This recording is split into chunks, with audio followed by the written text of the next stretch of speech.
Hey everyone, welcome to the channel. This is James in Nashville, and a few videos ago I posted a discussion topic video, an idea we have all talked about before on many other videos, many other times, the early days of The Walking Dead and following a soldier, a squad, or similar, just a side story, a short series.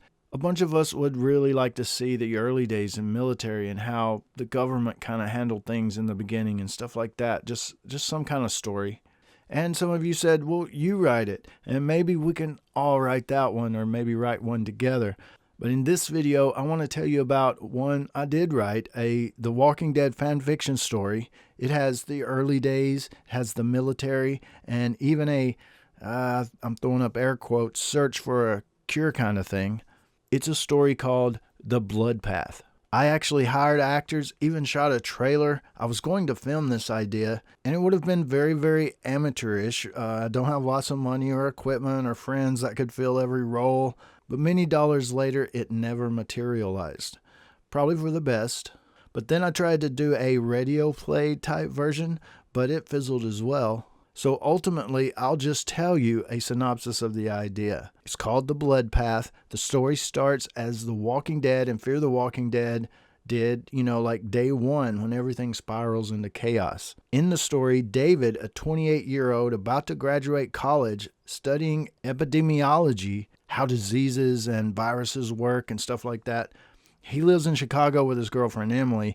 The opening has us in their apartment, and she is packing as he is on the couch with his laptop. He's reading an email he just got out loud as he is transferring files to a thumb drive. The email says, "This is the latest study information. I wanted to get it to you before a possible internet or power outage. Try to get to Atlanta if you can, but be safe and smart. Love you, Dad." As we cut to the laptop screen, we see this image. And this is cells dividing the virus. It's at this moment the viewer hopefully would see that it's the image from Season 1, CDC.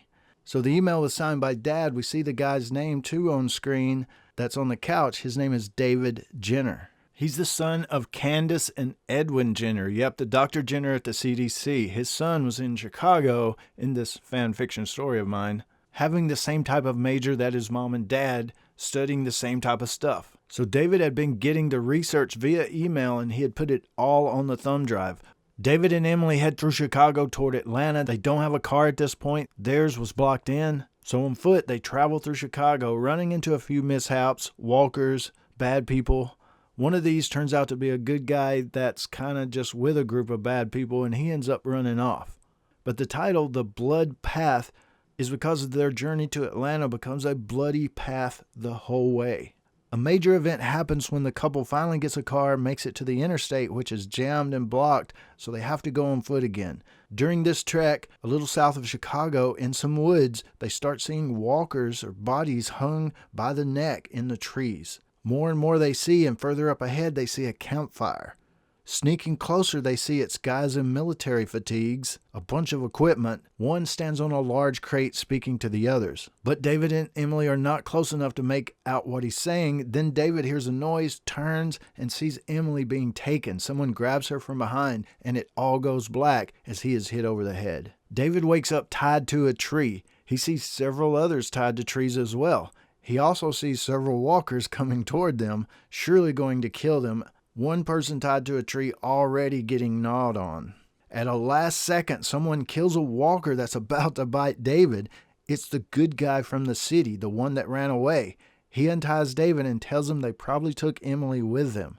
David sees the guy has been bit. He says, go after them. I'll do what I can here, the guy says. So that guy goes and tries to rescue some more people, and David goes off on his own looking for a captured Emily. So from here, I only have a story outline, but the main bad guy is the military group, sporadic soldiers gone rogue, the leader in Apocalypse Now, Colonel Kurtz type. He's very persuading and brutal. Only with the help of lost and combined units of Marines and Army that David runs into does he defeat the bad guy and rescue Emily. So all of that would play out and take a little while, actually. So the path forward to Atlanta continues to be bloody, and David and Emily are delayed around 3 months getting to the city, only to find the CDC imploded, gone. I wanted to take the story all the way to just after the Savior War on The Walking Dead, and with Rick out on patrol or scavenging, he comes upon 3 travelers, a man, his daughter, and another man, David. Emily had been bitten a couple of years earlier and died. Rick is asked to have some food with them at their campfire, telling Rick they were traveling north.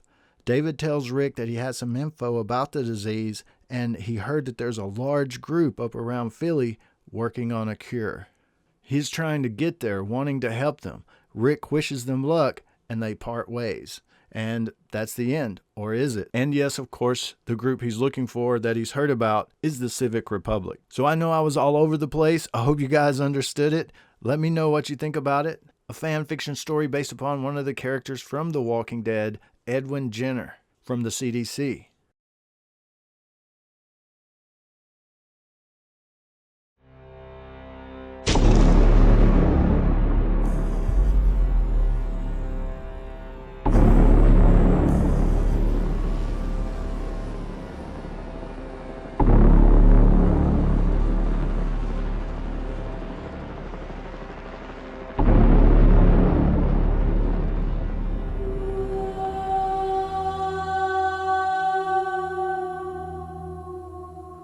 We have to get out of the city.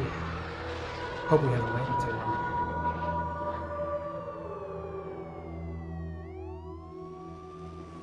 Atlanta seems very far away.